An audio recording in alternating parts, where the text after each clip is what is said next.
దురంధర్ 2 సినిమాని మీలో ఎంతమంది చూశారు? అందులో ఇండియాలోనే ఉన్న ఒక భారతీయుడు పాకిస్తాన్ వాళ్ళతో చేతులు కలిపి వందల కుటుంబాలకి కన్నీరు మిగులుస్తాడు. నిజానికి ఆ క్యారెక్టర్ అనేది సినిమాలో కల్పితం కాదు, నిజ జీవితంలో ఉన్న ఒక మృగానిదే. ఎస్, అతని పేరే అతీక్ అహ్మద్. ఏళ్ల తరబడి ఉత్తరప్రదేశ్ రాష్ట్రాన్ని తన బూటుకాల కింద నలుపుతూ పట్టపగలే కిడ్నాపులు, నడి రోడ్డుపై దారుణమైన మర్డర్లు, ఎదురించిన వారిని అడ్డంగా నరుకుతూ న్యాయం కోరిన వాళ్ల గొంతులు నొక్కుతూ ఏకంగా జైలు గోడల నుంచే సామ్రాజ్యాన్ని నడుపుతూ ఏకంగా 5 సార్లు ఎమ్మెల్యేగా, ఒకసారి ఎంపీగా గెలిచి దశాబ్దాల పాటు 100కు పైగా క్రిమినల్ కేసులున్నా ఎవరూ నా వెంట్రుక కూడా పేకలేరు అని రియల్ లైఫ్ మాఫియాని నడిపాడు. కానీ కర్మ అనేది ఎవరిని వదిలిపెట్టదు అంటారు కదా, అలాంటప్పుడే ఎంటర్ అయ్యారు సీఎంగా యోగి ఆదిత్యనాథ్.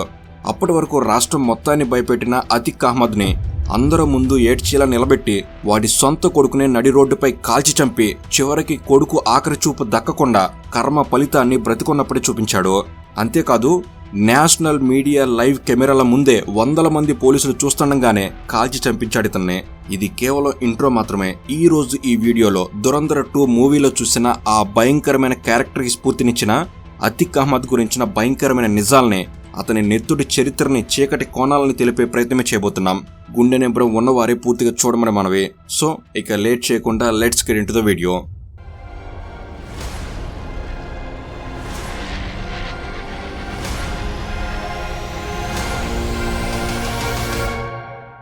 అతీక్ అహ్మద్ 1962లో ఉత్తరప్రదేశ్లోని అలహాబాద్ దగ్గరలో ఒక చిన్న గ్రామంలో జన్మించాడు. అతీక్ తండ్రి టాంగా నడుపుకునేవాడు. ఆ కుటుంబంలో జన్మించిన 6 పిల్లల్లో అతీక్ పెద్దవాడు. అతీక్కి ఒక తమ్ముడు, 4 చెల్లెళ్ళు ఉన్నారు. ఈ కథలో అతీక్ తమ్ముడు ఖలీద్ ఆజిమ్ అలియాస్ అష్రఫ్ అహ్మద్ గురించి కూడా మాట్లాడుకోవాల్సి వస్తుంది. కాబట్టి అతీక్ తమ్ముడు అష్రఫ్, వీడిని కూడా గుర్తుపెట్టుకోండి. ఇక అతీక్ స్కూల్ ఏజ్ నుంచే తప్పుడు పనులు చేయడానికి అలవాటు పడ్డాడు. నిజానికి అలహాబాద్ ప్రాంతంలో 1960లో విపరీతంగా గోండైజం నడిచేది. ఈజీ మనీ కోసం బెదిరింపులు, దోపిడీలు చేయడం అనేది యూపీ, బీహార్లో అలవాటు. మరీ ముఖ్యంగా ఏ ప్రాంతంలో పేదరికం ఎక్కువగా ఉంటుందో అలాంటి చోట్ల చాలా మంది ఇల్లీగల్ యాక్టివిటీస్ ద్వారా డబ్బు సంపాదించే ప్రయత్నాలు చేస్తారు. అతీక్ కూడా పేద కుటుంబంలో పుట్టడం వల్ల చిన్నప్పటి నుంచి డబ్బు మీద విపరీతంగా వ్యామోహం, ఇష్టం ఉండేవి. ఎలాగైనా ధనవంతుడు కావాలి అనే ఉద్దేశం అతీక్లో చిన్నప్పుడే బలపడింది. దాంతో దందా చేస్తే త్వరగా డబ్బు సంపాదించవచ్చుననే అభిప్రాయానికి వచ్చి తప్పుడు మార్గంలో సుఫారీ హత్యలు చేయడం, దొంగతనాలు, బెదిరింపులు ఇలాంటివి చేయడం ప్రారంభించాడు. ఇలా ఒకవైపు క్రిమినల్ యాక్టివిటీస్, మరోవైపు బొగ్గు రైలు నుంచి బొగ్గును దొంగిలించడం, దానిని బ్లాక్ లో అమ్ముకోవడం చేసేవాడు. ఇలా ఇల్లీగల్ యాక్టివిటీస్ ద్వారా స్కూల్ ఏజ్ లోనే డబ్బు సంపాదనకు అలవాటు పడ్డాడు. దాంతో చదువు గాడి తప్పింది. దాంతో 10th క్లాస్ ఫెయిల్ అవడంతో ఇక చదువుకి పులి స్టాప్ పెట్టేశాడు. అప్పటికే ఇల్లీగల్ యాక్టివిటీస్ కి అలవాటు పడ్డ వ్యక్తి కనీసం 10వ తరగతి కూడా పాస్ కాకుండా చదువు ఆపేసిన తర్వాత ఇల్లీగల్ యాక్టివిటీస్ కాకుండా మరి ఇంకేం చేస్తాడు? అతీక్ కూడా అదే చేశాడు. 17 సంవత్సరాల వయసుకే తన వయసున్న మరికొందరు పిల్లలతో చిన్న గ్యాంగ్ ఏర్పాటు చేశాడు. అలా తన గ్యాంగ్ తో బెదిరింపులు, దొంగతనాలు, సుఫారీ హత్యలు చేస్తుండేవాడు. ఈ క్రమంలోనే 17 సంవత్సరాల వయసుకే అతీక్ మర్డర్ కేసులో అక్యూజ్డ్ గా మారాడంటే ఏ స్థాయిలో క్రైమ్ ని వంట పట్టించుకున్నాడో అర్థం చేసుకోవచ్చు. అయితే అతీక్ క్రిమినల్ ఫీల్డ్ లో ఎదుగుతున్న సమయంలో అలహాబాద్ లో షోకే ఇలాహీ అనే ఒక పెద్ద గ్యాంగ్స్టర్ ఉండేవాడు. అతన్ని చాంద్ బాబా అని పిలిచేవారు. చాంద్ బాబా అలహాబాద్ లో చాలా పవర్ఫుల్. అతని అనుమతి లేకుండా ఏ పని అయ్యేది కాదు. పోలీసులు, అధికారులు కూడా చాందుబాబా చెప్పు చేతలో పనిచేసేవారు. చాందుబాబాకి పొలిటికల్ కనెక్షన్స్ కూడా భారీగా ఉండేవి. ఆ స్థాయిలో చాందుబాబా తన ఇన్ఫ్లుయెన్స్ సృష్టించుకున్నాడు. చాందుబాబా గ్యాంగ్ బాంబులు తయారు చేయడం, శత్రువుల మీద బాంబులు వేయడం లాంటివి చేసేది. చాందుబాబా గ్యాంగ్ ఎంత దారుణంగా ప్రవర్తించేదంటే 1988లో చాందుబాబాను పట్టుకునేందుకు నవరంగ్ సింగ్ అనే పోలీస్ ఆఫీసర్ ప్రయత్నం చేయగా డైరెక్ట్ గా పోలీస్ స్టేషన్ మీదనే బాంబులు వేసి పోలీస్ స్టేషన్ పేల్చేశారు. దీన్ని బట్టి అర్థం చేసుకోవచ్చు చాందుబాబా గ్యాంగ్ ఎంత డేంజరస్ అనేది. అలాంటి ఈ బాంబు గ్యాంగ్ లో అతీక్ కూడా చేరాడు. నిజానికి 1988లో చాందుబాబా పోలీస్ స్టేషన్ పేల్చేసిన ఘటనలో అతీక్ హస్తం కూడా ఉంది. చాందుబాబాతో పనిచేయడం, అతన్ని దగ్గరగా గమనించడం, ఒక క్రిమినల్ కి సొసైటీలో ఉండే ఇన్ఫ్లుయెన్స్, ఇవన్నీ అతీక్ లో క్రిమినల్ టెండెన్సీని మరింతగా పెంచేశాయి. దాంతో ఎడాపెడా క్రైమ్స్ చేస్తూ హత్యలు, బెదిరింపులు, కిడ్నాప్లు ఇలాంటివి అతీక్కి ఒక అలవాటుగా మారిపోయాయి. ఆ క్రమంలో అతీక్ అనేక సార్లు కేసుల్ని, నిర్బంధాలను ఎదుర్కొన్నాడు. అయినా కూడా అతీక్ క్రిమినల్ యాక్టివిటీస్ ని వదిలిపెట్టలేదు. పైగా అప్పట్లో క్రైమ్ అనేది చాలా సులభంగా జరిగిపోయేది. పోలీసింగ్ అనేది అంత స్ట్రాంగ్ గా ఉండేది కాదు. సర్వేలెన్స్ కూడా పెద్దగా ఉండేది కాదు. కనీసం ఒక హత్య జరిగిందంటే ఆధారాలు కూడా సరిగ్గా సేకరించే పరిస్థితి ఉండేది కాదు. దానివల్ల క్రిమినల్స్ ని ట్రాక్ చేయడం, క్యాచ్ చేయడం, అక్యూజ్డ్ అని కోర్టులో నిరూపించడం ఇవన్నీ పెద్దగా సక్సెస్ అయ్యేవి కావు. దాంతో యూపీలో క్రిమినల్ యాక్టివిటీస్ విపరీతంగా జరిగేవి. అయితే పోలీసింగ్ స్ట్రాంగ్ గా లేని ఆ టైంలో కూడా అతీక్ పోలీస్ రికార్డ్స్ లో మోస్ట్ వాంటెడ్ క్రిమినల్ గా రిజిస్టర్ అయ్యాడు. అంతేకాదు అతీక్ చాందుబాబా గ్యాంగ్ లో one of the main members గా మారిపోయాడు. అయితే 1980ల ఆఖర్లో యూపీ పోలీసులు అతీక్ మీద ఎన్ఎస్ఏ యాక్ట్ ప్రయోగించి అరెస్ట్ చేశారు. ఎన్ఎస్ఏ యాక్ట్ ని జాతీయ భద్రతకు ముప్పుగా భావించిన వారి మీద ప్రయోగిస్తారు. అప్పట్లో అతీక్ వద్ద లభించిన ఆయుధాలు విదేశాల నుంచి, ముఖ్యంగా పాకిస్తాన్ నుంచి వచ్చాయనే అనుమానంతో అతీక్ మీద ఎన్ఎస్ఏ యాక్ట్ ను ప్రయోగించారు. దాంతో 7 ఏడాది పాటు జైల్లో రిమాండ్ ఖైదీగా ఉండాల్సి వచ్చింది. ఈ కేసులో పోలీసులు ఆరోపణల్ని నిరూపించలేకపోయారు. కానీ యూపీలో గ్యాంగ్స్టర్ మీద ఎన్ఎస్ఏ యాక్ట్ ను ప్రయోగించడం అనేది అదే మొదటిసారి. దాంతో అతీక్ పేరు యూపీ వ్యాప్తంగా మారుమోగింది. తన మీద ఎన్ఎస్ఏ యాక్ట్ ప్రయోగించిన విషయంలో అతీక్ దాన్ని కూడా క్రైమ్ పబ్లిసిటీ లాగా ఉపయోగించుకుని పాపులర్ అయ్యాడు. ఈ సంఘటన తర్వాత అలహాబాద్ లో మాత్రమే కాదు, కౌసంబి, ఫుల్పూర్, లక్నో, నోయిడా ఇలా వివిధ ప్రాంతాలకి తన క్రిమినల్ యాక్టివిటీస్ ని ఎక్స్పాండ్ చేశాడు. ఈ క్రమంలో అతీక్ కి చాందుబాబాతో విభేదాలు మొదలయ్యాయి. సరిగ్గా అదే సమయంలో యూపీలో అసెంబ్లీ ఎన్నికల నోటిఫికేషన్ వచ్చింది. 1989లో అలహాబాద్ వెస్ట్ అసెంబ్లీ నియోజకవర్గం నుంచి చాందుబాబా పోటీ చేయాలనుకున్నాడు. అయితే చాందుబాబా అప్పటికే పవర్ఫుల్, ఇక పొలిటికల్ పవర్ కూడా తోడైందంటే తనను ఎదగనివ్వడు అని అతీక్ భయపడ్డాడు. దాంతో అతీక్ కూడా పొలిటికల్ ఎంట్రీ ప్లాన్ చేశాడు. సరిగ్గా చాందుబాబా ఏదైతే నియోజకవర్గం నుండి పోటీ చేస్తున్నాడో అదే నియోజకవర్గం నుంచి అతీక్ కూడా పోటీకి ప్లాన్ చేశాడు. రౌడీలు ఎన్నికల్లో పోటీ చేసినంత మాత్రాన వారికి ఓట్లు పడతాయా అని అనుమానం వస్తుంది కదా. కానీ అప్పట్లో యూపీలో ఎలా ఉండేదంటే రౌడీ, బాహుబలి అని 2 వేరువేరు కేటగిరీ వ్యక్తులు ఉండేవారు. దందాలు చేయడం, బెదిరింపులు, హత్యలు, దొంగతనాలు ఏం చేసినా ఇవన్నీ కోర్టులో నిరూపితం అయితేనే అతను రౌడీ, గూండా, లేదంటే అతని బాహుబలి అని పిలిచేవారు. చాందుబాబా కావచ్చు, అతీక్ కావచ్చు, వీరు ఎన్ని క్రిమినల్ యాక్టివిటీస్ చేసినా వాటిని పోలీసులు ఎప్పుడూ కోర్టులో నిరూపించిందే లేదు. దాంతో చాందుబాబా, అతీక్ లాంటి రౌడీలు, గూండాలు అక్కడ బాహుబలులుగా చలమనయ్యారు. అప్పట్లో యూపీలో బాహుబలి అనేది ఒక గొప్ప వ్యవహారంగా, సమాజంలో దాన్నో ఇన్ఫ్లుయెన్స్ పొజిషన్లా భావించేవారు. కాబట్టి చాందుబాబా, అతీక్ లాంటి వాళ్ళు ఎలాంటి సిగ్గు, భయం, బెరుకు ఏమీ లేకుండా ఎన్నికల్లో పోటీ చేసేందుకు సిద్ధపడ్డారు. 1989 యూపీ అసెంబ్లీ ఎన్నికల్లో చాందుబాబా మీద అతీక్ పోటీ చేయడంతో వీరిద్దరి మధ్య విభేదాలు మరింత ఎక్కువయ్యాయి. ఆ ఎన్నికల్లో 2 గ్యాంగుల మధ్య విపరీతంగా గ్యాంగ్ వార్ జరిగింది. గొడవలు, దాడులు ఇలా అలహాబాద్ వెస్ట్ నియోజకవర్గంలో ఆ ఎన్నికల సమయంలో లా అండ్ ఆర్డర్ పూర్తిగా గాడి తప్పింది. కానీ ఆ ఎన్నికల్లో ఇండిపెండెంట్ గా పోటీ చేసిన అతీక్ దే పైచేయి అయింది. చాందుబాబా మీద గెలిచి అతీక్ యూపీ అసెంబ్లీలో అడుగుపెట్టాడు. అలా అతీక్ అనే క్రిమినల్ ఏకంగా చట్టసభలోకి ఎంటర్ అయ్యాడు. క్రిమినల్ కి రాజకీయ పదవి ఉన్నంత మాత్రాన అతను క్రిమినల్ కాకుండా పోడు. అతీక్ ఎమ్మెల్యే అయిన తర్వాత కూడా తన క్రిమినల్ యాక్టివిటీస్ ని అలానే కంటిన్యూ చేస్తూనే ఉన్నాడు. ఎంతలా అంటే అతీక్ ఎమ్మెల్యే అయిన కొన్ని రోజుల్లోనే చాందుబాబాని హత్య చేయించాడు. చాందుబాబా ప్రాణాలతో ఉంటే ఎప్పటికైనా తనకు ప్రమాదమే అనుకున్నాడు. అందుకే శత్రుశేషం లేకుండా అతని హత్య చేయించి చాందుబాబా చేస్తూ వచ్చిన ఇల్లీగల్ బిజినెస్లన్నింటినీ టేక్ ఓవర్ చేశాడు. అలా అలహాబాద్ లో నెంబర్ 1 గ్యాంగ్స్టర్ గా అతీక్ మారిపోయాడు. అలహాబాద్ తో పాటు చుట్టుపక్కల ఉన్న ప్రతి ఒక్క క్రిమినల్ కి అతీక్ తో సంబంధాలు ఏర్పడ్డాయి. ఎందుకంటే అతీక్ 1989 తర్వాత బాహుబలి మాత్రమే కాదు, పొలిటికల్ పవర్ ఉన్న వ్యక్తి కూడా. పైగా అతీక్ తాను చేస్తున్న క్రిమినల్ యాక్టివిటీస్ కి ప్రొటెక్షన్ కోసం అధికారంలో ఉన్న పార్టీతో చేతులు కలపడం అలవాటు చేసుకున్నాడు. 1989లో ములాయం సింగ్ యాదవ్ యూపీకి ముఖ్యమంత్రి అయ్యాడు. దాంతో అతీక్ జనతాదళ్ కి దగ్గరయ్యాడు. ఎమ్మెల్యే అయిన తర్వాత తన పొలిటికల్ పవర్ ని క్రిమినల్ యాక్టివిటీస్ కి యాడ్ చేయడం ద్వారా అతీక్ విపరీతంగా సంపాదించడం మొదలుపెట్టాడు. ల్యాండ్ గ్రాబింగ్, ఎక్స్ట్రాషన్ లాంటివి విపరీతంగా చేసేవాడు. వ్యాపారవేత్తల్ని, ధనవంతుల్ని బెదిరించి బ్లాక్మెయిల్ చేస్తూ డబ్బు సంపాదించేవాడు. ఆస్తులు రాయించుకునేవాడు. అతీక్ ట్యాక్స్ పేరుతో ప్రతి ఒక్క వ్యాపారం నుంచి, బిల్డర్ నుంచి డబ్బులు వసూలు చేసేవాడు. అదే క్రమంలో తమ అధికారాన్ని పదిలం చేసుకోవడం కోసం కాస్త డబ్బుని సేవా కార్యక్రమాల కోసం కూడా ఉపయోగించేవాడు. అలా అతీక్ అలహాబాద్ దాని చుట్టుపక్కల ప్రాంతాల్లో తిరుగులేని వ్యక్తిగా మారిపోయాడు. ఇక ఎన్నికలు వచ్చిన ప్రతిసారి అతీక్ తాను గెలుపు కడ్డొచ్చే వారిని చంపడానికి కూడా వెనకాడేవాడు కాదు. దాంతో అతీక్ మీద పోటీ చేయాలంటేనే భయపడే పరిస్థితి వచ్చింది. అలాగే అధికారులను బెదిరించడం, తన మనుషులతో రిగ్గింగ్, బూత్ క్యాప్చరింగ్ లాంటివి చేయటం, విపరీతంగా డబ్బు పంచడం, ఇలా తను గెలిచేందుకు ఏ ఒక్క తప్పుడు దారిని కూడా వదిలేవాడు కాదు. అలా అతీక్ గ్యాంగ్స్టర్ గా ఎన్ని దారుణాలకు పాల్పడ్డా వరుసగా 5 సార్లు అలహాబాద్ వెస్ట్ నుంచి ఎమ్మెల్యేగా గెలుస్తూనే ఉన్నాడు. 1989, ఆ తర్వాత 1991లో, 93లో, 96లో, 2002లో ఇలా 5 సార్లు ఎన్నికల్లో పోటీ చేసి వరుసగా గెలిచాడు. అదేంటి 1989, 91, 93, 96 ఇలా షార్ట్ పీరియడ్లో ఎన్నికలు ఎలా జరుగుతాయని ఆలోచించకండి. అప్పట్లో యూపీ రాజకీయాల్లో సంకీర్ణ ప్రభుత్వాలు ఏర్పడేవి. రాజకీయ కారణాలతో పార్టీలు ప్రభుత్వానికి మద్దతు ఉపసంహరించుకోవడం, ప్రభుత్వం నుంచి తప్పుకోవడం లాంటివి చేసేవి. దాంతో యూపీలో రాజకీయ సంక్షోభాలు తలెత్తేవి. అలా 5 ఏళ్లు పూర్తి కాకుండానే ఎన్నికలు నిర్వహించాల్సి వచ్చేది. అతీక్ మొదటిసారి ఎమ్మెల్యే అయినప్పుడు రాష్ట్రంలో బీజేపీ అధికారంలోకి వచ్చింది. అతీక్ సామాజిక నేపథ్యం వల్ల బీజేపీతో కలవలేకపోయాడు. కానీ బీజేపీ ప్రభుత్వం ఎక్కువ కాలం అధికారంలో ఉండలేకపోయింది.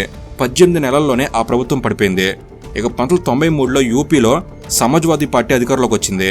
సమాజ్వాదీ పార్టీ మొదలుపెట్టిన ముస్లిం యాదవ్ పాలిటిక్స్ అతీక్కి బాగా ఉపయోగపడ్డాయి. సమాజ్వాదీ పార్టీ చేసే ముస్లిం యాదవ్ పాలిటిక్స్ వలన ముస్లిం అయిన అతీక్కి ప్రాధాన్యత ఏర్పడింది. 1993లో సమాజ్వాదీ పార్టీని అధికారంలోకి రావడంతో అధికార పార్టీ ఎమ్మెల్యేగా అతీక్ మరింత రెచ్చిపోయాడు. దాంతో అతీక్ చేసే నేరాలకి, ఘోరాలకి మరింత ఎక్కువ ప్రొటెక్షన్ లభించేది. అతీక్ సమాజ్వాదీ పార్టీలో విపరీతంగా తన ప్రాబల్యం పెంచుకున్నాడు. అయితే 1993లో యూపీలో ఏర్పడ్డ సమాజ్వాదీ పార్టీ ప్రభుత్వానికి బీఎస్పీ నుంచి మద్దతు ఉండేది. కానీ కొన్ని కారణాల వల్ల 1995లో బీఎస్పీ ప్రభుత్వానికి మద్దతు ఉపసంహరించుకుంది. దాంతో సమాజ్వాదీ పార్టీ ప్రభుత్వం పడిపోయే పరిస్థితి ఏర్పడింది. బీఎస్పీ చీఫ్ మాయావతి తీసుకున్న ఈ నిర్ణయంతో సమాజ్వాదీ పార్టీ అధికారం కోల్పోవడంతో సమాజ్వాదీ పార్టీ గూండాలు మాయావతి మీద దాడి చేశారు. 1995 జూన్ 2న లక్నోలో ఒక గెస్ట్ హౌస్ లో ఉన్న మాయావతిని ఒక గదిలో బంధించి సమాజ్వాదీ పార్టీ గూండాలు దాడి చేశారు. యూపీ రాజకీయాల్లో ఈ సంఘటన చాలా పెద్ద సంచలనం. జాతీయ స్థాయిలో పేరు, బహుజన సమాజంలో మాయావతి అంటే గుర్తింపు ఇవన్నీ ఉన్నాయి. అలాంటి ఆమెను గదిలో పెట్టి కొట్టడం అంటే ఎంత పెద్ద విషయం అర్థం చేసుకోవచ్చు. ఈ గెస్ట్ హౌస్ ఇన్సిడెంట్ లో ప్రధాన పాత్ర అతీక్దే. ఇక 1996లో మూడోసారి ఎన్నికలు జరగడం, ఆ ఎన్నికల్లో కూడా అతీక్ ఎమ్మెల్యేగా గెలవడం జరిగింది.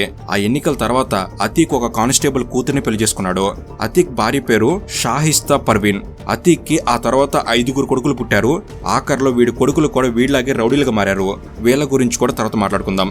ఇక ఎమ్మెల్యేగా రాజకీయ బలం, దందా చేసి సంపాదించిన డబ్బు వల్ల ధనబలం, పలుకుబడి, ఎదురిస్తే చంపేందుకు చచ్చేందుకు కూడా వెనకాడిన మనుషుల అంగబలం ఇవన్నీ విపరీతంగా పెరగడంతో అతీక్ నేర సామ్రాజ్యం చాలా వేగంగా ఎదిగింది.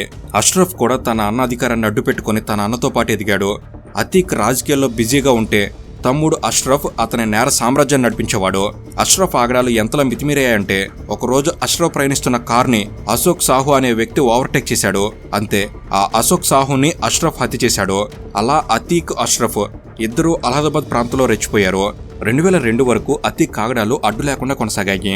కానీ 2002లో అతీక్ 5వ ఎమ్మెల్యే అయిన సమయంలో అతీక్కి టికెట్ ఇచ్చిన అప్నాదల్ పార్టీ అధికారంలోకి రాలేదు. ఆ సమయంలో బీఎస్పీ చీఫ్ మాయావతి ముఖ్యమంత్రి అయ్యారు. 1995 గెస్ట్ హౌస్ ఇన్సిడెంట్లో అతీక్ ప్రధాన నిందితుడు. కాబట్టి మాయావతి అతీక్ మీద తన అధికారాన్ని ప్రయోగించి అతీక్ని బొక్కలో వేసేలా పోలీసులకి పూర్తి అధికారులు ఇచ్చింది. నిజానికి మాయావతి 1995లో ఒకసారి, 1997లో మరోసారి 2 సార్లు యూపీ ముఖ్యమంత్రి అయ్యారు. కానీ ఆ సమయంలో అతీక్ మీద దృష్టి పెట్టలేదు. ఎందుకంటే ఆ సమయంలో ఆమెకు ప్రభుత్వాన్ని నడిపేందుకు పెద్దగా మెజారిటీ లేదు.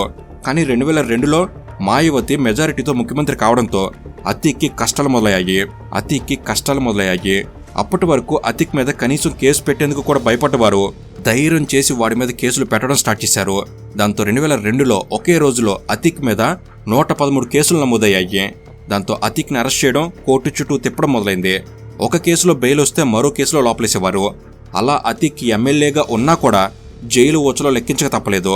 కానీ 2002లో ముఖ్యమంత్రి అయిన మాయావతి కేవలం 15 నెలలు మాత్రమే పదవిలో ఉన్నారు. 2003లో సమాజ్వాదీ పార్టీ యొక్క ములాయం సింగ్ యాదవ్ యూపీ ముఖ్యమంత్రి కావడంతో అతీక్ అప్నాదల్ పార్టీని వదిలి మరలా సమాజ్వాదీ పార్టీలో చేరిపోయాడు. దాంతో అతీక్ మీద ఉన్న కేసుల విషయంలో కాస్త ఊరట లభించింది. ఇక 2004లో దేశంలో పార్లమెంట్ ఎన్నికల నోటిఫికేషన్ వచ్చింది. ఎమ్మెల్యేగా పూర్తికాలం కొనసాగడం సాధ్యం కావడం లేదు. పైగా ఈ సంకీర్ణ ప్రభుత్వాలను నమ్ముకుంటే అవి ఎప్పుడు పడిపోతాయో అర్థం కావడం లేదు.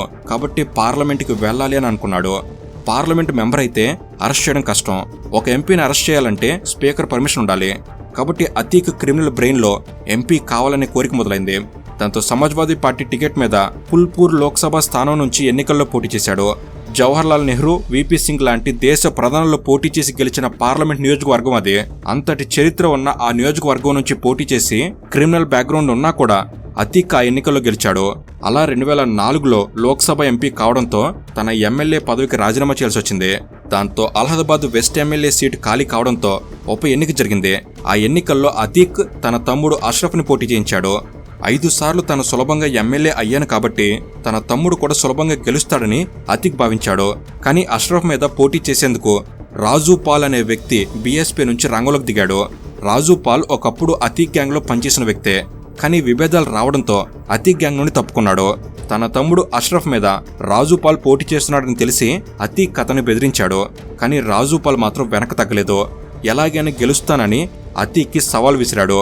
సవాల్ చేసినట్టే బీఎస్పీ అభ్యర్థి రాజుపాల్ ఆ ఎన్నికల్లో అనూహ్య విజయం సాధించాడు. దాంతో అతీక్ ఆ ఓటమిని పెద్ద అవమానంగా భావించాడు. దాంతో ఎమ్మెల్యే రాజుపాల్ని చంపేందుకు అతీక్ స్కెచ్ వేశాడు. ఇక ఎన్నికల రిజల్ట్ వచ్చిన నెల రోజుల్లోనే అతీక్ మనుషులు ఎమ్మెల్యే రాజుపాల్ మీద కాల్పులు జరిపి హత్య చేశారు. ఎమ్మెల్యేను హత్య చేయడం అనేది మామూలు విషయం కాదు. పైగా రాజుపాల్ హత్య జరగడానికి 9 రోజుల ముందే అతనికి పూజాపాల్ అనే అమ్మాయితో పెళ్ళైంది. అతను బీఎస్పీ ఎమ్మెల్యే కావడంతో పెళ్లైన 9 రోజుల్లో ఎన్నికల ఫలితాలు వచ్చిన నెల రోజుల్లో ఈ హత్య జరిగింది. రాజుపాల్ని చంపేందుకు జరిపిన షూటౌట్లో మొత్తం 3 వ్యక్తులు మరణించారు. ఈ హత్య యూపీ రాజకీయాలను షేక్ చేసింది. రాజుపాల్ భార్య కేసు పెట్టినా కూడా ఆమెకి న్యాయం జరగలేదు. రాజుపాల్ హత్య వెనక ఉంది అతీక్, అతని తమ్ముడు అష్రఫ్ అన్న విషయం బహిరంగ రహస్యమే అయినా రాజుపాల్కి న్యాయం లభించలేదు. పైగా రాజుపాల్ హత్య తర్వాత 2005లో అలహాబాద్ వెస్ట్ అసెంబ్లీకి ఉప ఎన్నిక నిర్వహించాల్సి వచ్చింది. ఆ ఎన్నికలో అతీక్ తమ్ముడు అష్రఫ్ గెలిచాడు.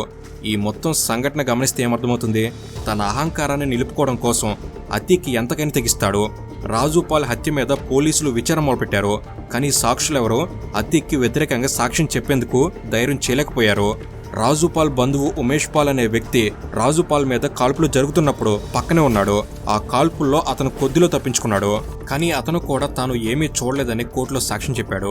ఇక రాష్ట్రంలో సమాజ్వాదీ పార్టీ అధికారంలో ఉండటం, అతీక్ క్రిమినల్ టెండెన్సీ గురించి అవగాహన ఉండడంతో అతనికి వ్యతిరేకంగా సాక్ష్యం కూడా చెప్పేందుకు బాధితుల బంధువులు కూడా ధైర్యం చేయలేకపోయారు. ఇక 2005లో పార్లమెంట్లో అతీక్, అసెంబ్లీలో అష్రఫ్ ఈ ఇద్దరు ఒకేసారి రాజకీయ పదవులను అనుభవించారు. వారి రాజకీయ పదవులను అడ్డుపెట్టుకుని అడ్డగోలుగా దందాలు చేయడాన్ని అలాగే కొనసాగించారు. అలహాబాద్లో మోస్ట్ ఇన్ఫ్లుయెన్షియల్ పర్సన్గా అతీక్, అతని తమ్ముడు ఈ ఇద్దరు ప్యారలల్ గవర్నమెంట్ రన్ చేశారు. 2007 వరకు వీళ్ళ ఆగడాలు కొనసాగాయి. ఎంతలా అంటే 2007 వచ్చేసరికి అతీక్ ఆస్తుల విలువ 10,000 కోట్లకు చేరుకుంది. ఈ సంఖ్యను బట్టి అర్థం చేసుకోవచ్చు అతీక్ తన నేర సామ్రాజ్యాన్ని ఏ స్థాయిలో విస్తరించాడని. ఇక ఎంత పెద్ద సామ్రాజ్యమైనా ఏదో ఒక రోజు కూలక తప్పదు. కాబట్టి 2007లో అతీక్ నేర సామ్రాజ్య పతనం మొదలైంది. 2007లో జరిగిన యూపీ ఎన్నికల్లో బీఎస్పీ అధికారంలోకి వచ్చింది. పైగా అలహాబాద్ వెస్ట్ అసెంబ్లీ సీట్ నుంచి రాజుపాల్ భార్య పూజాపాల్ ఎన్నికైంది. అష్రఫ్కి పదవి లేకుండా పోయింది. పైగా యూపీలో అధికారం చేతిలో మారడంతో ఎంపీగా ఉన్నా కూడా అతీక్ పొలిటికల్ ప్రొటెక్షన్ కాస్త తగ్గింది. రాజుపాల్ హత్య జరుగుతున్నప్పుడు ప్రత్యక్ష సాక్షిగా ఉన్న ఉమేష్ పాల్ అనే వ్యక్తి సైతం అతీక్, అష్రఫ్ నన్ను కిడ్నాప్ చేశారు, చంపేస్తామని బెదిరించి నాతో తప్పుడు సాక్ష్యం చెప్పేలా భయపెట్టారు అని పోలీస్ కేసు పెట్టాడు. దాంతో అతీక్, అష్రఫ్ మీద యూపీ పోలీసులు కిడ్నాప్ కేసు పెట్టారు. అంతేకాదు రాజుపాల్ కేసుని మళ్లీ ఇన్వెస్టిగేట్ చేయడం స్టార్ట్ చేశారు. అలా రాజుపాల్ హత్య case, Umesh Pal kidnap case ఈ 2 కేసుల్లో పోలీసులు అతీక్ ని అరెస్ట్ చేసేందుకు ప్రొసీడింగ్ స్టార్ట్ చేశారు. ఇంతలో అతీక్ ఢిల్లీలో తలదాచుకున్నాడు. కానీ పోలీసులు అతీక్ ని అరెస్ట్ చేసి జైల్లో పెట్టారు. అతీక్ ఎంత ఎంపీ అయితే మాత్రం మాయావతి ఎందుకు వెళ్తుంది? Rajupal BSP MLA. Party MLA గెలిచిన నెల రోజుల్లో బహిరంగంగా హత్య చేసి సాక్ష్యాలు తారుమారు చేస్తే ఆ పార్టీ అధికారంలోకి వచ్చిన తర్వాత వాడి పరిస్థితి ఏంటి? 2007లో అదే జరిగింది. పైగా అతీక్తో అప్పటి ముఖ్యమంత్రి మాయావతికి వ్యక్తిగత కక్ష కూడా ఉంది. కాబట్టి 2007లో అతీక్ని, అతని తమ్ముడు అష్రఫ్ ఇద్దరిని యూపీ పోలీసులు బొక్కలో వేశారు. కానీ జాతీయ స్థాయిలో జరిగిన ఒక ఆసక్తికర సంఘటన వల్ల అతీక్ జైలు నుంచి పెరోల్ మీద బయటకొచ్చాడు. ఆ సమయంలో కేంద్రంలో అధికారంలో ఉన్న యూపీఏ ప్రభుత్వం ఒక సంకీర్ణ ప్రభుత్వం. ఈ సంకీర్ణ ప్రభుత్వానికి కమ్యూనిస్టు పార్టీల మద్దతు కూడా ఉండేది. కానీ 2008లో ఇండియా, అమెరికా మధ్య న్యూక్లియర్ డీల్ కుదిరింది. అమెరికాతో ఇండియా ఈ ఒప్పందం చేసుకోవడాన్ని కమ్యూనిస్టు పార్టీలు వ్యతిరేకించి ప్రభుత్వానికి మద్దతు ఉపసంహరించుకున్నాయి. దాంతో కేంద్ర ప్రభుత్వం బలం కోల్పోయింది. అవిశ్వాస తీర్మానం నెగ్గడం కోసం కాంగ్రెస్ పార్టీ సమాజ్వాదీ పార్టీతో పాటు మరికొన్ని ఇతర రాజకీయ పార్టీల మద్దతు కోరింది. సమాజ్వాదీ పార్టీకి రాష్ట్రంలో అధికారం ఎలాగూ లేదు కాబట్టి కేంద్రానికి మద్దతిస్తే కాస్త రాజకీయ రక్షణ లభిస్తుందని ఆ పార్టీ భావించి కాంగ్రెస్తో చేతులు కలిపింది. దాంతో అవిశ్వాస తీర్మాన సమయంలో సమాజ్వాదీ పార్టీ ఎంపీల ఓట్లు అవసరం అయ్యాయి. దాంతో జైల్లో ఉన్న అతీక్ని కూడా ఓటింగ్లో భాగస్వామిని చేసేందుకు అతనికి పెరోల్ లభించింది. పెరోల్ మీద వచ్చిన అతీక్ పార్టీ నిర్ణయానికి కట్టుబడకుండా ప్రభుత్వానికి వ్యతిరేకంగా ఓటేశాడు. ఎందుకంటే రాజూపాల్ హత్య విషయంలో జైల్లో ఉన్న అతనికి సహాయం చేసేందుకు కేంద్రం నుంచి సమాజ్వాదీ పార్టీ నుంచి స్పష్టమైన హామీ అతీక్ లభించలేదు. దాంతో వీరెవరూ తనను కాపాడలేరని, కేంద్రం గాని పార్టీ గాని తనకు సహాయం చేయడం లేదన్న కోపంతో అతీక్ వ్యతిరేకంగా ఓటేశాడు. అతీక్ వ్యతిరేకంగా ఓటు వేయడం వల్ల నష్టం జరగలేదు, కానీ సమాజ్వాదీ పార్టీ ఆ విషయాన్ని సీరియస్గా తీసుకుని అతీక్ని పార్టీ నుంచి సస్పెండ్ చేసింది. కానీ ఆ రోజు అతీక్ ఏకంగా కేంద్రానికి వ్యతిరేకంగా ఓటు వేసి తన గురించి దేశవ్యాప్తంగా మాట్లాడుకునేలా చేశాడు. ఆ సంఘటన అతీక్ అధికారాన్ని కూడా లెక్క చేయడు అనే సంకేతాలను పంపింది. అందుకే అతీక్ అరెస్ట్ అయినా కూడా అతని క్రిమినల్ నెట్వర్క్ మాత్రం అంతే బలంగా కొనసాగింది. ఇక ఆ సంఘటన తర్వాత అతీక్ రాజకీయ భవిష్యత్తు కూడా ముగిసింది. 2009లో అతీక్ అప్నాదాల్ నుంచి లోక్సభకు పోటీ చేసినా కూడా గెలవలేకపోయాడు. ఒకవైపు తన మీద నమోదైన కేసుల్లో కోర్టుల చుట్టూ తిరుగుతూనే అతీక్ రాజకీయంగా కూడా నిలదొక్కోవాలని చూశాడు. కానీ అతీక్ అరాచకాల గురించి ప్రజల్లో పెద్ద ఎత్తున చర్చ జరగడం, ముఖ్యంగా రాజూపాల్ పట్ల అతీక్ అతని తమ్ముడు ప్రవర్తించిన తీరుతో వీళ్ళ పరువు పోయింది. అలా బాహుబలి అనే ముద్ర కాస్త గోండా, గ్యాంగ్స్టర్ అన్నట్టుగా మారిపోయింది. మరోవైపు అతీక్ మీద కేసులు కూడా విపరీతంగా నమోదయ్యాయి. బెదిరింపులు, కిడ్నాప్లు, దాడులు చేయడం, కబ్జాలు, హత్యలు, ఇలా అతీక్, అతని తమ్ముడు అష్రఫ్, అలాగే అతని అనుచరులు వీరందరి మీద 200కు పైగా కేసులు నమోదయ్యాయి. కానీ అతీక్ క్రిమినల్ నెట్వర్క్ ఎంత బలంగా ఉండేదంటే కేసు విచారణకు వచ్చిందంటే ఆ కేసులో అతనికి వ్యతిరేకంగా సాక్ష్యం చెప్పే వాళ్ళని బెదిరించేవాడు. సాక్షుల్ని బెదిరించడమే అన్యాయం అనుకుంటే వీడు ఏకంగా తీర్పు చెప్పే జడ్జీలను కూడా బెదిరించిన సందర్భాలు ఉన్నాయి. ఇక 2012లో కూడా యూపీలో అసెంబ్లీ ఎన్నికల్లో అప్నాదాల్ నుంచి మళ్లీ పోటీ చేశాడు. ఆ ఎన్నికల్లో జైలు నుంచి నామినేషన్ దాఖలు చేశాడు. ఆ ఎన్నికల్లో ప్రచారం చేయాలని అలహాబాద్ హైకోర్టులో బెయిల్ కోసం అప్లై చేసుకోగా అతని బెయిల్ పిటిషన్ ని విచారించేందుకు హైకోర్టు జడ్జిలే భయపడ్డారు. ఏకంగా 10 మంది జడ్జిలు వ్యక్తిగత కారణాలని సాకుగా చూపిస్తూ అతని బెయిల్ విచారణ నుంచి తప్పించుకున్నారు. హైకోర్టు జడ్జిలే వీడికి భయపడ్డారంటే ఇక కింది కోర్టు జడ్జిలు ఎలా తీర్పు చెప్పే ధైర్యం చేయగలరు? ఈ స్థాయిలో అతీక్ అనే గుండా వ్యవస్థల్ని ప్రభావితం చేశాడు. 2012లో యూపీ ఎన్నికల సమయంలో వీడికి బెయిల్ కూడా ఇవ్వాల్సి వచ్చింది. ఆ ఎన్నికల్లో జైలు నుంచి విడుదలయ్యి ఎన్నికల్లో ప్రచారం చేసినా కూడా వీడి ఓటమిని ఎవరు అడ్డుకోలేకపోయారు. రాజూపాల్ భార్య పూజాపాల్ చేతిలోనే అతీక్ ఓటమి పాలయ్యాడు. ఒకవైపు వీడి దుర్మార్గాలు ఎంతలా పేట్రెగిపోయినా కూడా 2012లో వీడికి 62,000 ఓట్లు పడ్డాయి. కేవలం 8,000 ఓట్ల తేడాతో ఓడిపోయాడు. దీన్ని బట్టి అర్థం చేసుకోవచ్చు గోండాలను, రౌడీలను కూడా ఆదరించడానికి యూపీ ఓటర్లు ఎంతలా అలవాటు పడ్డారు అని. ఇప్పటికీ యూపీ, బీహార్, ఎంపీ లాంటి రాష్ట్రాల అసెంబ్లీలో గూండాలు, రౌడీలు ఉన్నారు. యూపీలో ఈ మధ్య పరిస్థితి కాస్త మారి ఉండొచ్చు, కానీ బీహార్నైతే ఇప్పటికీ గూండారాజుని పిలుస్తారు. ఇక 2012లో యూపీలో సమాజ్వాదీ పార్టీ అధికారంలోకి వచ్చింది. అఖిలేష్ యాదవ్ ముఖ్యమంత్రి అయ్యారు. ఇక 2012 ఎన్నికల ఓటమి తర్వాత అతీక్ రాజకీయాలకి పూర్తిగా స్వస్తి చెప్పాడు. ఏ పార్టీ కూడా వీడిని దగ్గరకు రానిచ్చే పరిస్థితి లేదు. దాంతో రాజకీయాలు మానేసి దందా మీద దృష్టి పెట్టాడు. తన మీద ఉన్న కేసుల్లో జైలుకి వెళ్తున్నాడు, బెయిల్ మీద బయటకు వస్తున్నాడు. ఒక్క కేసులో కూడా వీడికి కన్విక్షన్ రాలేదు. దాంతో ఏ కేసులో కూడా శిక్ష పడలేదు. కనీసం రాజూపాల్ కేసులో కూడా యూపీ పోలీసులు చేతులెత్తేశారు. దాంతో రాజూపాల్ భార్య ఎమ్మెల్యే పూజాపాల్ రాజూపాల్ హత్యని సిబిఐ ద్వారా విచారణ జరిపించాలని సుప్రీంకోర్టులో పిటిషన్ వేసింది. అతీక్ జైలుకు వెళ్తూ వస్తున్న క్రమంలో వాడి క్రిమినల్ యాక్టివిటీస్ ని కొనసాగించేందుకు వాడి కొడుకులు ముందుకొచ్చారు. తండ్రి అడుగుజాడల్లో తండ్రి పేరుని, తండ్రి సృష్టించిన భయాన్ని ఉపయోగించుకుంటూ అతీక్ కొడుకులు కూడా దందా మొదలుపెట్టారు. ఇక 2016లో రాజూపాల్ కేసుని ఇన్వెస్టిగేట్ చేయాలని సుప్రీంకోర్టు సిబిఐని ఆదేశించింది. దాంతో సిబిఐ రంగంలోకి దిగింది. అతీక్ గ్యాంగ్ సిబిఐని కూడా లెక్క చేయలేదు. సిబిఐ ఇన్వెస్టిగేషన్ జరుగుతున్న సమయంలోనే ఒక సంఘటన జరిగింది. అతీక్ అనుచరులు మాల్ ప్రాక్టీస్ చేస్తున్నారని అలహాబాద్లోని ఒక ప్రైవేట్ యూనివర్సిటీ వారిని డీబార్ చేసింది. దాంతో అతీక్ 40 మంది అనుచరులతో యూనివర్సిటీకి వెళ్లి అక్కడ ఫ్యాకల్టీ మీద దాడి చేశాడు. సీసీటీవీ ఫుటేజీల్లో అతీక్ గుండాలు చేస్తున్న అరాచకం రికార్డైంది. ఆ వీడియోలో విపరీతంగా వైరల్ అయ్యాయి. యూపీలో గోండాయిజం పెరిగిపోతుందని ప్రభుత్వం మీద విమర్శలు మొదలయ్యాయి. ఒకవైపు ప్రభుత్వం మీద విమర్శలు వస్తుంటే మరోవైపు అతీక్ 320 కార్లతో అలహాబాద్ నుంచి కాన్పూర్ వరకు భారీ ర్యాలీ చేశాడు. వీడు చేసిన అరాచకానికి పాల్పడేది కాక బహిరంగంగా ర్యాలీలు చేయడంతో యూపీ ప్రభుత్వం వీడికి స్కెచ్ రెడీ చేసింది. పైగా 2017లో యూపీ అసెంబ్లీ ఎన్నికలు కూడా జరగాల్సి ఉంది. దాంతో 2017 ఫిబ్రవరిలో అతీక్ని అరెస్ట్ చేసి జైల్లో పెట్టారు. 2017 ఎన్నికల్లో పోటీ చేసే ప్రయత్నం చేసినా ఏ పార్టీ వీడికి టికెట్ ఇవ్వలేదు. ఇక 2017లో యూపీలో బీజేపీ అధికారంలోకి వచ్చింది. యోగి ఆదిత్యనాథ్ ముఖ్యమంత్రి అయ్యారు. యోగి ఆదిత్యనాథ్ ముఖ్యమంత్రి అయిన తర్వాత ఆయన ముఖ్యంగా యూపీలో లా అండ్ ఆర్డర్ మీదనే ఎక్కువగా దృష్టి పెట్టారు. ఒకవైపు యోగి ఆదిత్యనాథ్ యూపీలో క్రిమినల్స్ మీద ప్రత్యేక దృష్టి పెట్టినా కూడా అతీక్ అతని గ్యాంగ్ యోగి ఆదిత్యనాథ్ ని తక్కువ అంచనా వేస్తూ తన క్రిమినల్ నెట్వర్క్ ని అలానే కొనసాగించారు. అతీక్ జైల్లో ఉండగా అతని కొడుకులు ఉమర్, అలీ, అసద్ వీళ్ళు ముగ్గురు మరింత యాక్టివ్ అయ్యారు. అతీక్ కి అలహాబాద్ కోర్టులో సకల సౌకర్యాలు ఉండేవి. అదీ కాకుండా అలహాబాద్ లేదా దాని చుట్టుపక్కలే అతన్ని బంధించి ఉంచడం వల్ల అతని ఆగడాలకి అడ్డుకట్టపడడం లేదు. దాంతో యోగి ప్రభుత్వం అతీక్ ని అలహాబాద్ నుంచి 300 కిలోమీటర్ల దూరంలో ఉన్న దేవారియా జైలుకు పంపింది. 2018 డిసెంబర్లో అతీక్ కొడుకు ఉమర్ లక్నోకి చెందిన ఒక వ్యాపారవేత్తను కిడ్నాప్ చేసి ఆ వ్యాపారవేత్తను దేవరియా జైలుకు తీసుకెళ్లి అతీక్ ముందు కూర్చోబెట్టి ఒక సెటిల్మెంట్ చేశాడు. ఆ సెటిల్మెంట్ లో ఆ బిజినెస్ మ్యాన్ నుంచి 45 కోట్ల రూపాయల ఆస్తిని రాయించుకున్నారు. వీడు అలహాబాద్ దాని చుట్టుపక్కల ఉంటే కష్టమని 300 కిలోమీటర్ల దూరంలో ఉన్న దేవరియా జైలుకు పంపిస్తే అక్కడ కూడా జైలుని డెన్ లాగా మార్చుకున్నాడు. జైల్లో సెటిల్మెంట్లు చేయడం అనేది సామాన్యమైన విషయం కాదు. పైగా ఒక వ్యక్తిని కిడ్నాప్ చేసి జైల్లో సెటిల్మెంట్ చేయడం, ఆ వ్యవహారాన్ని వీడియో తీసి సర్క్యులేట్ చేయడం చేశారంటే అతీక్కి వాడి గ్యాంగ్ కి వ్యవస్థల పట్ల ఎంత చులకన భావం ఉందో అర్థం చేసుకోవచ్చు. ఈ వ్యవహారంలో దేవరియా జైలు అధికారులందరినీ యోగి ప్రభుత్వం సస్పెండ్ చేసింది. ఈ విషయంలో కూడా విచారణ జరపాలని ప్రభుత్వం సిబిఐని ఆదేశించింది. దాంతో సిబిఐ ఇన్వెస్టిగేషన్ మొదలుపెట్టింది. పైగా అతీక్ యూపీలో ఉంటే వీడిని అడ్డుకోవడం కష్టమని సుప్రీంకోర్టు కూడా భావించింది. దాంతో 2019 ఏప్రిల్లో వీడిని యూపీలో కాకుండా ఏకంగా గుజరాత్లోని సబర్మతి జైలుకు తరలించాలని ఆదేశించింది. ఒక ప్రభుత్వం లా అండ్ ఆర్డర్ని సీరియస్ గా తీసుకున్నప్పుడు ఒక క్రిమినల్ జైలునే డెన్ గా మార్చుకుని సెటిల్మెంట్ చేయడం అంటే ఆ ప్రభుత్వానికి అదో పెద్ద అవమానం. కాబట్టి అతీక్ మీద యోగి ప్రభుత్వం ప్రత్యేక దృష్టి పెట్టింది. అతీక్ నేర సామ్రాజ్యాన్ని నేలమట్టం చేసేందుకు బుల్డోజర్లు రంగంలోకి దిగాయి.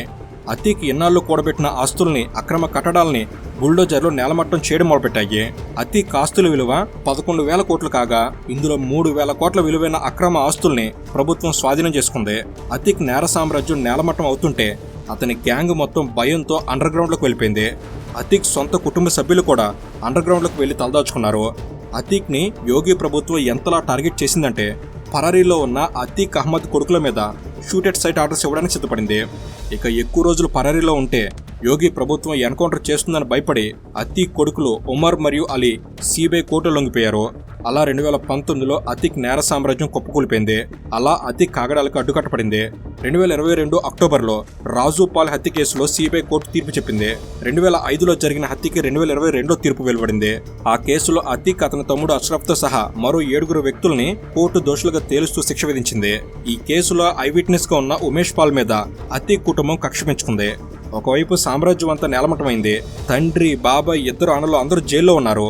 అయినా కూడా అతీక్ కొడుకు అసద్ డైరెక్ట్ గా తన గ్యాంగ్ తో వెళ్లి ఉమేష్ పాల్ మీద కాల్పులు జరిపి అతని హత్య చేశాడు. ఈ హత్యతో యూపీ ప్రభుత్వం మళ్లీ సీరియస్ అయింది. ఈ విషయం ఏకంగా యూపీ అసెంబ్లీనే షేక్ చేసింది.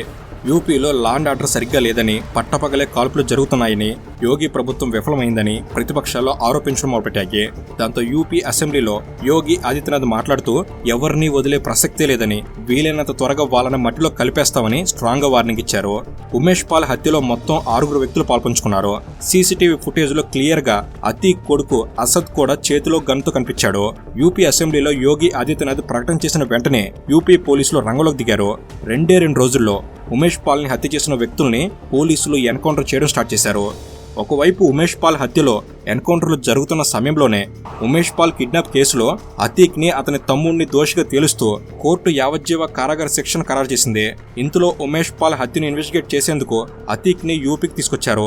ఈ హత్యలో అతీక్ హస్తం ఉందా, అసలు వీళ్ళకి ఆయుధాలు ఎక్కడి నుంచి వస్తున్నాయనే కోణంలో విచారణ జరుపుతున్న క్రమంలో అతీక్ ఏకంగా పోలీసుల్ని బెదిరించేలా మాట్లాడాడు. నా నెట్వర్క్ పాకిస్తాన్ వరకు ఉందని, తనకేమైనా జరిగితే ఎవరూ మిగలరని ఇలా పోలీసుల్ని బెదిరించే ప్రయత్నం చేశాడు. ఆ ఇన్వెస్టిగేషన్ లో తనకు పాకిస్తాన్ ఐఎస్ఐతో సంబంధాలు ఉన్నాయని అంగీకరించాడు. పాకిస్తాన్ నుంచి వాళ్ళకి ఆయుధాలు సప్లై అవుతున్నట్టు కూడా ఒప్పుకున్నాడు. ఇంతలో పోలీసులు అతీక్ కొడుకు అసద్ ని కూడా ఎన్కౌంటర్ లో లేపేశారు. కొడుకు అంత్యక్రియల్లో పాల్గొనడం కోసం కోర్టులో పిటిషన్ పెట్టుకున్నా కూడా జడ్జి ఒప్పుకోలేదు. అయితే గుజరాత్ నుంచి యూపీకి తీసుకొచ్చిన క్రమంలో అతీక్ ని కూడా ఎక్కడ ఎన్కౌంటర్ చేస్తారని అతను భయపడ్డాడు. తన భర్తకు ప్రాణహాని ఉందని, విచారణకు మినహాయింపు ఇవ్వాలని అతీక్ భార్య కోర్టుకు లేఖ రాసింది. దాంతో కోర్టు ప్రతిరోజు విచారణ తర్వాత అతీక్ కి అతని తమ్ముడు అష్రఫ్ కి వైద్య పరీక్షలు చేయించాలని ఆదేశించింది. కాబట్టి ఉదయం అంతా విచారణ, రాత్రి హాస్పిటల్ కు వెళ్లి అక్కడ హెల్త్ చెకప్ కి హాజరవ్వడం, ఇలా అతీక్ అష్రఫ్ ల విచారణ జరుగుతుంది. నిజానికి అతీక్ భార్య ఆ ప్రాణహాని పిటిషన్ వేయకపోయి ఉంటే వాడు కూడా ఎన్కౌంటర్ లో పోయేవాడు. కానీ కోర్టు వాడిని ఎన్కౌంటర్ కాకుండా కాపాడింది. కొడుకు మరణం తర్వాత అతీక్ మీడియా ముందు ఏడ్చాడు. కొడుకు ఎన్కౌంటర్ అయిన రోజు ప్రయాగ్రాజ్ లోని మోతీలాల్ నెహ్రూ మెడికల్ కాలేజీలో హెల్త్ చెకప్ కోసం వచ్చిన సమయంలో మీడియా అతను చుట్టుముట్టింది. మీ కొడుకు అంత్యక్రియలకు ఎందుకు వెళ్లడం లేదు అని మీడియా వారు అడిగారు. వెళ్లేందుకు అనుమతించడం లేదు, అందుకే వెళ్లడం లేదు అని సమాధానం చెప్పాడు. ఏప్రిల్ 12న అతీక్ కొడుకు అసద్ ఎన్కౌంటర్ అయ్యాడు. అంత్యక్రియల్లో కూడా పాల్గొనే అవకాశం లేకుండా పోయింది. అసద్ ఎన్కౌంటర్ జరిగిన 3వ రోజు అనగా 2023 ఏప్రిల్ 15న ప్రతిరోజు లానే ఉదయం అతీక్ ని అష్రఫ్ ని పోలీసులు విచారించారు. రాత్రికి ప్రయాగ్రాజ్ లోని Motilal Nehru medical college and హాస్పిటల్లో చెకప్ కోసం తీసుకొచ్చారు. చెకప్ పూర్తయిన తర్వాత వీళ్ళందరినీ తీసుకెళ్తుండగా మీడియా వారు చుట్టుముట్టారు. ప్రతిరోజు అతీక్ అష్రఫ్ హాస్పిటల్కి వచ్చే సమయానికి ఆ ప్రాంతంలో మీడియా వాళ్ళ హడావిడి ఉంటుంది. ఆ రోజు కూడా మీడియా వాళ్ళు అతీక్ ని అష్రఫ్ ని చుట్టుముట్టారు. మీడియా వారిలా మైకులు పట్టుకుని లవ్లేష్ తివారీ, మోహిత్ సింగ్, అరుణ్ మౌర్య అనే 3 వ్యక్తులు కూడా వారిలో ఉన్నారు. వారిని కూడా మీడియా వాళ్ళు అనుకున్నారు. మీడియా వాళ్ళు అతీక్ ని అష్రఫ్ ని చుట్టుముట్టిన సమయంలో వీరు కూడా తమ మైకులతో అతీక్ కి అష్రఫ్ కి దగ్గరగా వెళ్లారు. ఎవరు ఊహించలేదు, వారి వద్ద ఉన్న మైకులు పక్కన పడేసి ఒక్కసారిగా వారు దాచుకున్న తుపాకులను బయటికి తీసి అతీక్ ని అష్రఫ్ ని అక్కడికక్కడే కాల్చి చంపారు. అలా అతీక్ అనే గ్యాంగ్స్టర్ జీవితం ముగిసింది. ఈ జంట హత్యలు చాలా పెద్ద మిస్టరీ. చంపిన వాళ్ళు ఎందుకు చంపారు అంటే ఫేమ్ కోసం అని చెప్పారు. అతీక్ మీద కాల్పులు జరిపిన వారిని పోలీసులు వెంటనే అరెస్ట్ చేశారు. కాల్పులు జరిపిన వారికి అతీక్ కి సంబంధం లేదు. అసలు వాళ్ళ ముగ్గురికి ఒకరితో ఒకరికి సరిగ్గా పరిచయం లేదు. ఒక వ్యక్తితో మాట్లాడేందుకు మీడియా ఎంత గందరగోళం చేస్తుందో మనం రోజు చూస్తూనే ఉంటాం. ఇక అతీక్ లాంటి క్రిమినల్ ని ఇలా పబ్లిక్ లోకి తీసుకొచ్చినప్పుడు పోలీసుల బందోబస్తు కూడా భారీగా ఉంటుంది. ఇంత భారీ బందోబస్తు మధ్య కరెక్ట్ గా వాళ్ళిద్దరినే టార్గెట్ చేసి చంపడం మామూలు షూటర్లకు సాధ్యం కాదు. ఒక్క బుల్లెట్ కూడా వేస్ట్ కాకుండా అంత పకడ్బందీగా వీళ్ళు హత్య చేయడం చాలా అనుమానాలకు తావిస్తుంది. ఇప్పటికీ ఒక బలమైన నమ్మకం ఏంటంటే యోగి ప్రభుత్వం అతీక్ ని అష్రఫ్ ని ఎన్కౌంటర్ చేయాలనుకుంది. కానీ కోర్టు నుంచి ప్రొటెక్షన్ ఉండడంతో ఇలా ప్రభుత్వమే ప్రైవేట్ షూటర్లతో అతీక్ ని లేపేసిందా అనేది ఇప్పటికే ఉన్న అనుమానం. సో ఇలా ఈ గ్యాంగ్స్టర్ యొక్క కథ ముగిసింది. అండ్ ఈ పూర్తి వీడియో చూసిన తర్వాత మీకు కలుగుతున్న అభిప్రాయం ఏంటి తప్పకుండా స్వేచ్ఛగా కామెంట్స్ లో తెలపండి. అండ్ ఇలాంటి మరిన్ని ఇన్ఫర్మేటివ్ వీడియోస్ ఇంక నుంచి వెంటనే తీసుకురాబోతున్నాం. ఏది మిస్ కాకుండా ఉండేందుకు, ప్రతి ఒక్కటి మీ వరకు చేరేందుకు తప్పకుండా మన తెలుగు వాళ్ళని సబ్స్క్రైబ్ చేసుకుని బెల్ రెడీగా పెట్టుకోగలరు. Thank you for watching. Have a good day.